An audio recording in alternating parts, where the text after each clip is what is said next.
मेरी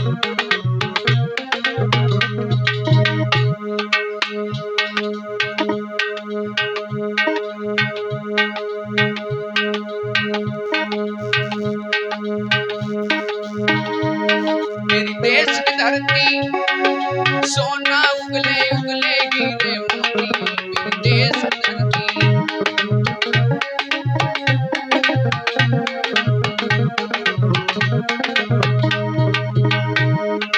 इस धरती पर पैदा हुए भगवान बुद्ध महान, मेरे देश की धरती सोना उगले उगले हीरे मोती, मेरे देश की धरती।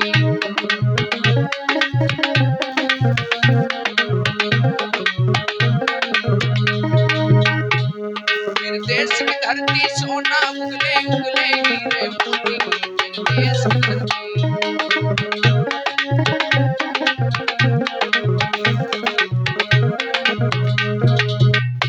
एक बार जोरदार जयकारा लगाएंगे, प्रेम से बोलिए भगवान बुद्ध की। लोगों,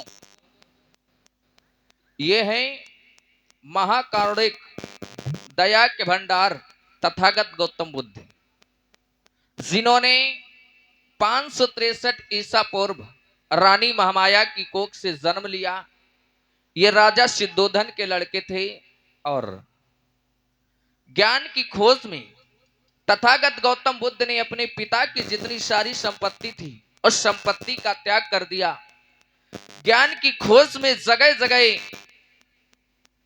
भटके, तपस्या की, लेकिन लोगों जब ये चलते चलते बौद्ध गया में पहुंचे हैं तथागत गौतम बुद्ध, बचपन का नाम था इनका सिद्धार्थ गौतम।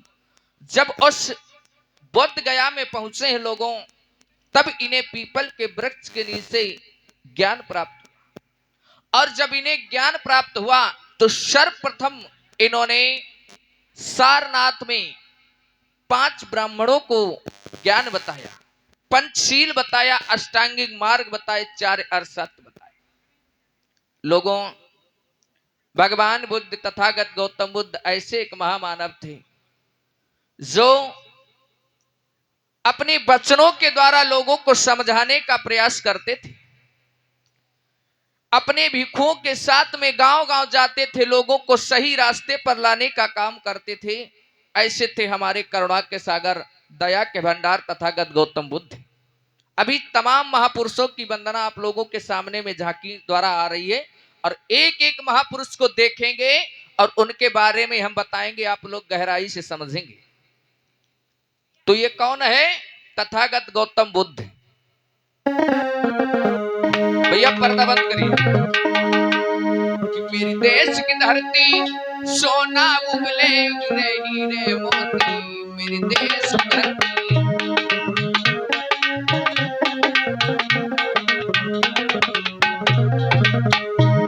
मेरी देश की धरती सोना उगले उगले हीरे मोती, मेरी देश की धरती।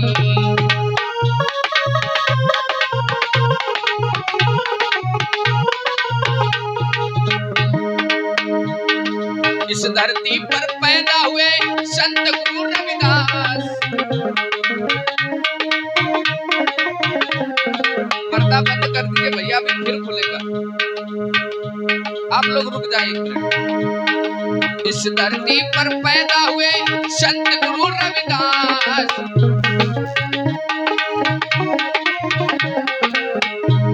मेरे देश की धरती सोना उगले उगले हीरे मोती, मेरे देश की धरती।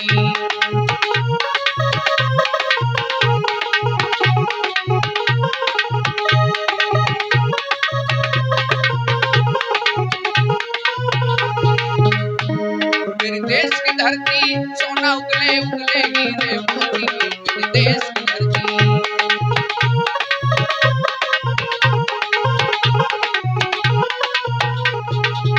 एक बार जोरदार जयकारा लगाएंगे संत श्रोमणी गुरु रविदास की। लोगों, ये जो आपके सामने बैठे हैं ये संत गुरु रविदास हैं। हमारे समाज में एक ऐसे संत हुए हैं लोगों जिन्हें संत श्रोमणी की उपाधि मिली, जिन्हें संत श्रोमणी गुरु रविदास के नाम से जानते हैं। इनका जन्म महा महीने की परवी महा महा महा की जब परवी पड़ी थी तो संत गुरु रविदास का जन्म मैया कर्मा की कोख से हुआ। संत गुरु रविदास वो संत हुए जिन्होंने अपने समाज को सही रास्ते पर लाने का काम किया। हमारे समाज के लोग तमाम ढोंग पाखंड कुरीतियों में फंसे हुए थे, लेकिन संत गुरु रविदास ने अपने समाज को सही शिक्षा देने का काम किया। जब इन्होंने हमारे समाज के लोगों को सही शिक्षा देने का काम किया तो ये मनुवादी विचारधारा के लोगों को अच्छा नहीं लगा। मनुवादी विचारधारा के लोगों को अच्छा नहीं लगा तो कई बार संत गुरु रविदास को नीचा दिखाने का काम किया। लेकिन लोगों, कहा जाता है कि सत्य की कभी हार नहीं होती। संत गुरु रविदास सच्चा ज्ञान बताते थे लोगों को। संत गुरु रविदास ने कई बार उन मनुवादी विचारधारा के लोगों को धाराशाही किया। एक बार जोरदार जयकारा लगाएंगे संत गुरु रविदास की। पर्दा बंद करिए भैया। मेरी देश की धरती सोना उगले उगले हीरे मोती, मेरी देश की धरती। रुक जाइए एक मिनट।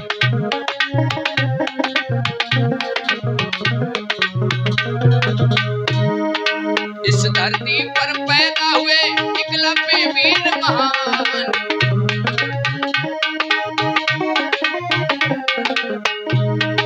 इस धरती पर पैदा हुए एकलव्य वीर महान, मेरे देश की धरती सोना उगले उगले हीरे मोती, मेरे देश की धरती।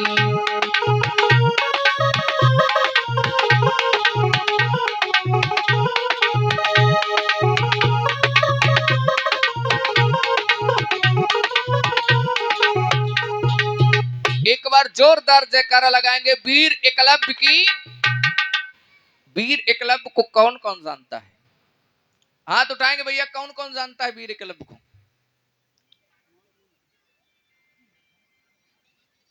हमारी माताएं बहनें कौन कौन जानती हैं वीर एकलव्य को? बहुत कम लोग जानते हैं। लोगों, ये वीर एकलव्य है, ये इतने बड़े धनुधारी हुए। ये वीर एकलव्य जब बचपन में गुरु द्रोणाचार्य के पास में धनुष विद्या सीखने के लिए जाते हैं।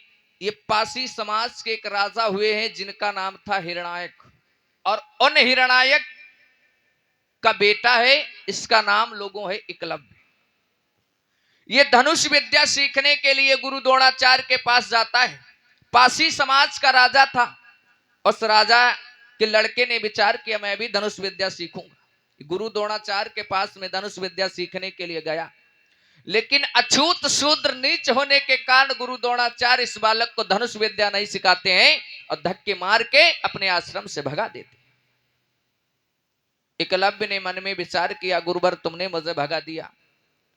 गुरु द्रोणाचार्य की प्रतिमा बनाई और प्रतिमा के सहारा इसने धनुष विद्या का अध्ययन करना शुरू कर दिया।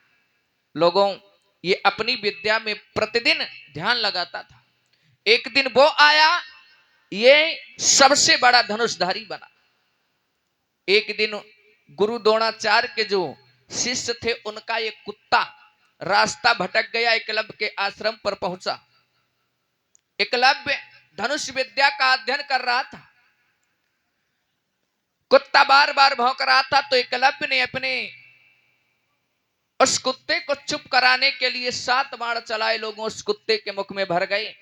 कुत्ता का जब मुख भर गया तो कुत्ता वहां से चला गया। द्रोणाचार्य के पास पहुंचा।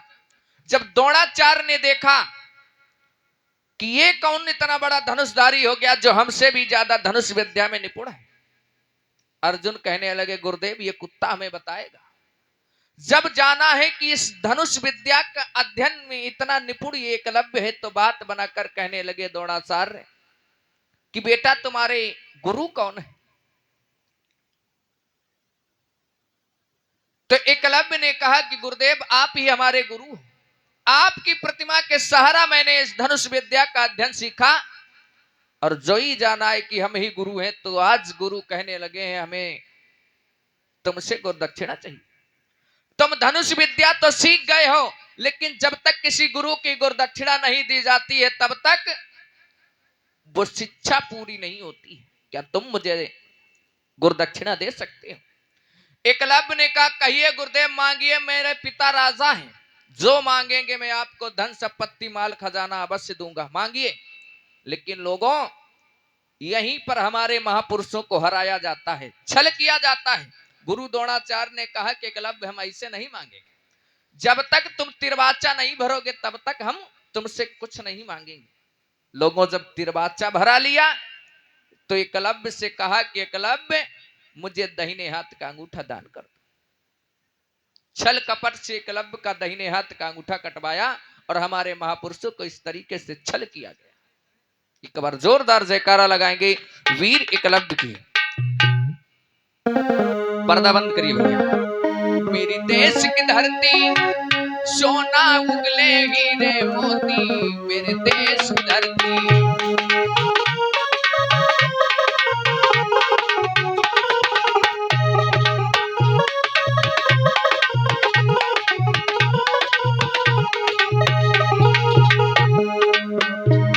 मेरे देश की धरती सोना उगले उगले हीरे मोती, मेरे देश की धरती।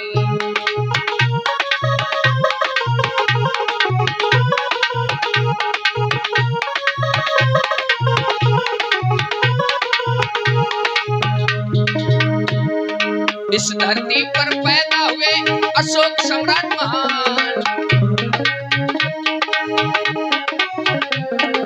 इस धरती पर पैदा हुए वीर अशोक महान, मेरे देश की धरती सोना उगले उगले हीरे मोती, मेरे देश की धरती।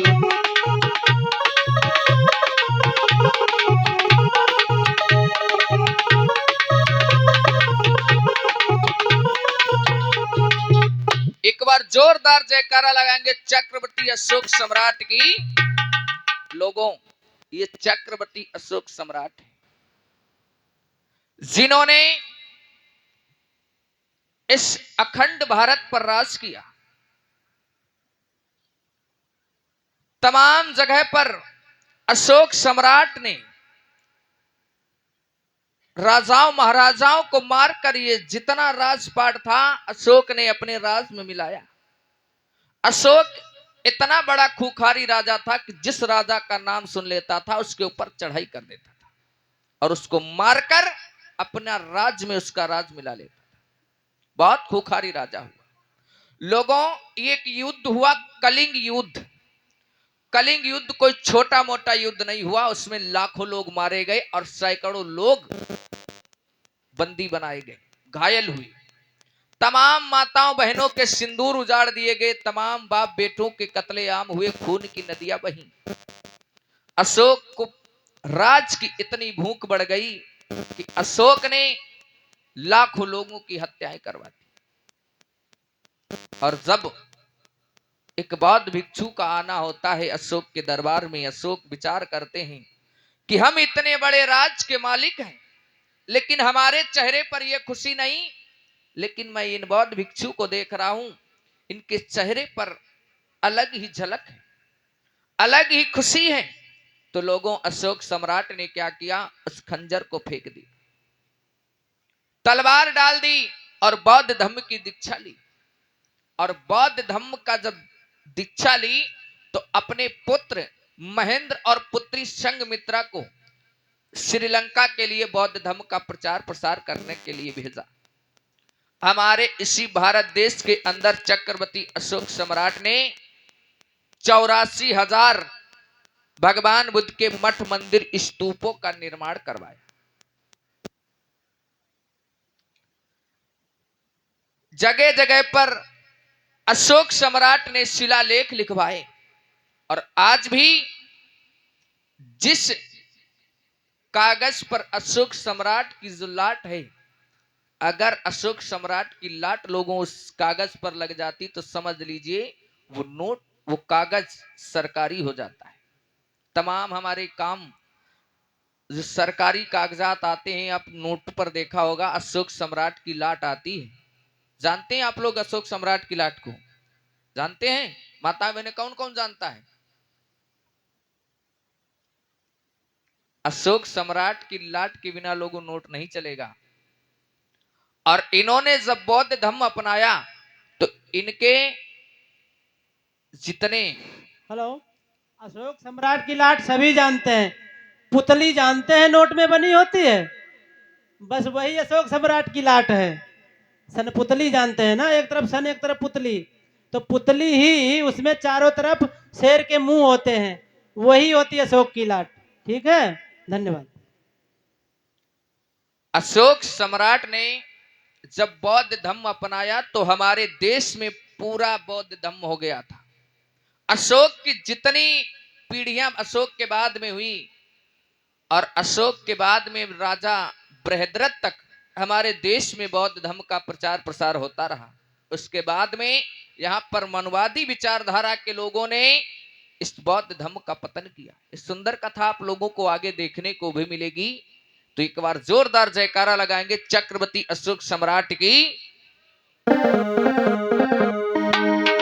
मेरे देश की धरती सोना उगले उगले हीरे मोती, मेरे देश की धरती।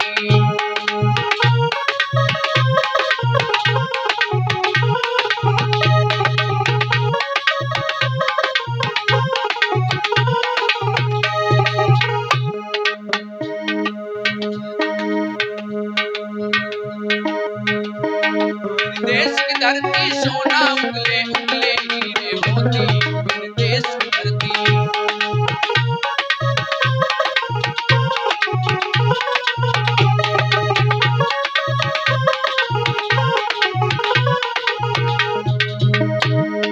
इस धरती पर पैदा हुए ज्योतिबा फूले महान,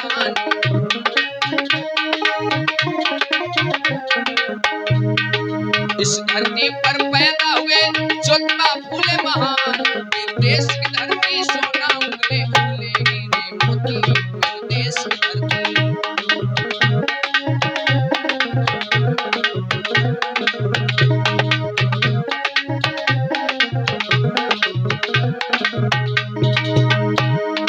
इस धरती पर पैदा हुई सावित्री फूले महान, इस धरती पर पैदा हुई सावित्री फूले महान, मेरे देश की धरती सोना उगले उगले हीरे मोती, मेरे देश की धरती।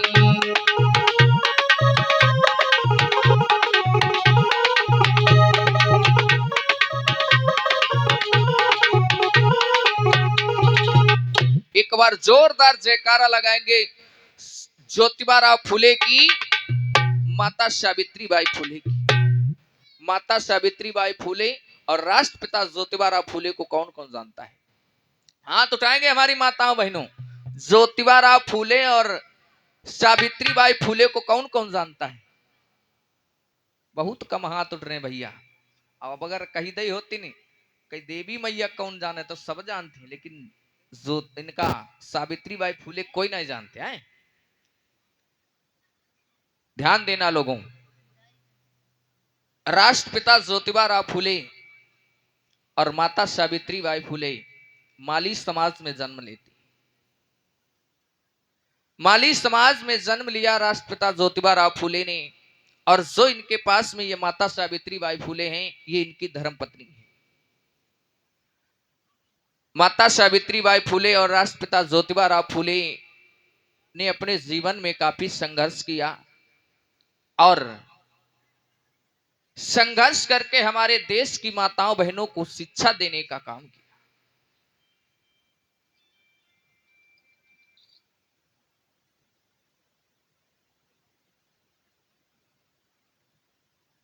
हमारे देश में राष्ट्रपिता ज्योतिबा राव फूले, एक बार की बात है लोगों, इनका एक मित्र था, ब्राह्मण समाज का मित्र था, उसकी शादी थी। राष्ट्रपिता ज्योतिबा राव फूले को उसने अपनी बारात में निमंत्रण दिया। राष्ट्रपिता ज्योतिबा राव फूले सज धर कर अपने मित्र की बारात में गए। जब वहां पर पहुंचे तो सब लोगों ने देखा, अरे ये माली समाज का शूद्र बारात में जाएगा, हमारा अपमान हो जाएगा। ज्योतिबा राव फूले को लोगों अपमानित किया गया भरे समाज में। राष्ट्रपिता ज्योतिबा राव फूले आज वहां से आंखों से आंसू की धारा बह रही थी, विचार करने लगे हैं कि हमारे समाज में इस तरीके से अपमान होता है, हमारे समाज के लोगों के साथ में अपमान होता है। आज अपने घर गए हैं और अपनी पत्नी से कहने लगे हैं कि सावित्री, मेरे साथ में जिस तरीके से अपमान हुआ ये मुझसे बर्दाश्त नहीं होगा।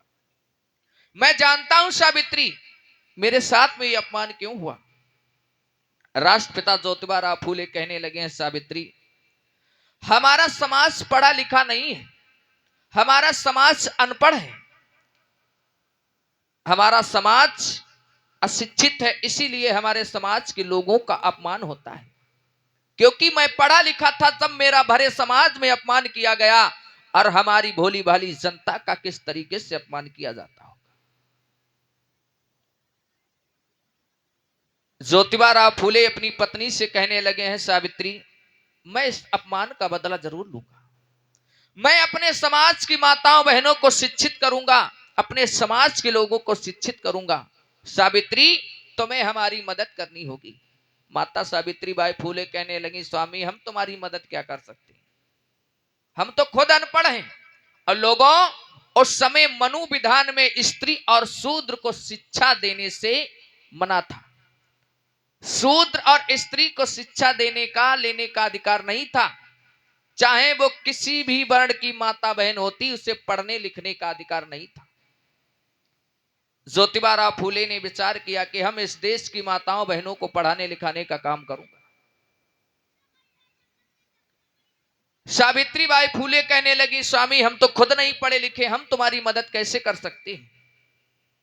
तो ज्योतिबा राव फूले ने कहा, सावित्री हम सबसे पहले तुम्हें पढ़ाएंगे, हम तुम्हें पढ़ाएंगे, और जब तुम पढ़ लिख जाना तो हमारी माताओं बहनों को पढ़ाना लिखाना, हमारी मदद करना। कम समय में ही माता सावित्री बाई फूले पढ़ना लिखना सीख गई। घर घर जाती थी, बहन बेटियों को समझाती थी कि आए मेरे समाज के लोगों अपनी बहन बेटियों को पढ़ाओ, इस शिक्षा के बिना जीवन अधूरा है। लेकिन उस जमाने में कोई भी बहन बेटी को पढ़ाने के लिए तैयार नहीं होता था, क्योंकि डरा रखा था कि हम अगर अपनी बहन बेटी को पढ़ाएंगे लिखाएंगे तो हमारी बहन बेटी मर जाएगी। लोगों काफी प्रयास करने के बाद में कुछ लोग तैयार हुए। उन्होंने कहा कि हमारे घर में हमारी बहन बेटी को पढ़ाने के लिए आओगी तो अब हम अपनी बहन बेटी को पढ़ाएंगे, हमारी बहन बेटी घर में पढ़ने नहीं जाएगी। माता सावित्री बाई फूले घर में पढ़ाने जाती थी। मनवादी विचारधारा के लोगों को पता चल गया ये ज्योतिबा और सावित्री घर घर जाकर माताओं बहनों को पढ़ाते हैं। ज्योतिबा राव फूले के पिता से मनवादी विचारधारा के लोगों ने कहा कि अय गोविंद राव, अपने लड़का और बहू को समझा लो, ये घर घर जो बहन बेटियों को पढ़ाने का काम कर रहे हैं ये धर्म के खिलाफ है, इनको घर में बैठाओ, पढ़ाना लिखाना बंद करो। लोगों गोविंद राव अपने लड़का बहू से कहने लगे हैं कि ज्योतिबा इस पढ़ाई लिखाई में क्या रखा है, इसको बंद कर दो। ज्योतिबा राव कहने लगे, पिताजी मैंने संकल्प लिया है हम अपने देश की माताओं बहनों को पढ़ाएंगे। गोविंद राव कहने लगे, बेटा अगर तुम्हें पढ़ाना है तो हम अपने घर में नहीं तुमको रखेंगे, पढ़ाना लिखाना बंद कर दो और नहीं तो हमारे घर से निकल जाओ। ज्योतिबा राव फूले कहने लगे, कोई बात नहीं पिताजी, हम घर छोड़ देंगे। ज्योतिबा राव माता सावित्री बाई फूले ने घर छोड़ दिया, और किसी भी हमारे समाज के हिंदू धर्म में हिंदू समाज के किसी भाई ने ज्योतिबा राव फूले को रहने के लिए घर नहीं दिया।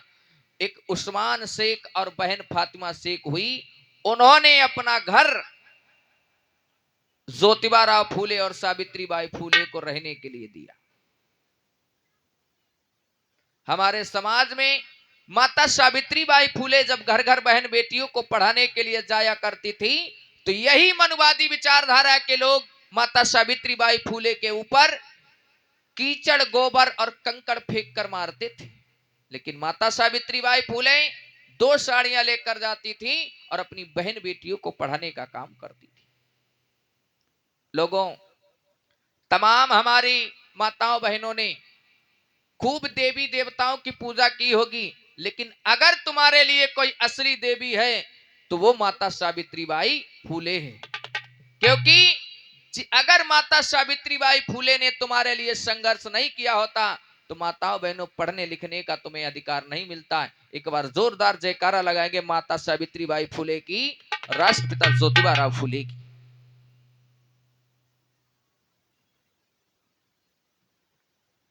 और इसी बीच ये कुछ कमेटी में धम बंधुओं ने सहयोग दिया। 100 राष्ट्रीय मुद्राएं श्रवण कुमार गौतम जी, शिक्षक सर जी 100 राष्ट्रीय मुद्राओं का सहयोग कर रहे हैं। 100 राष्ट्रीय मुद्राएं अखिलेश कुमार बबलू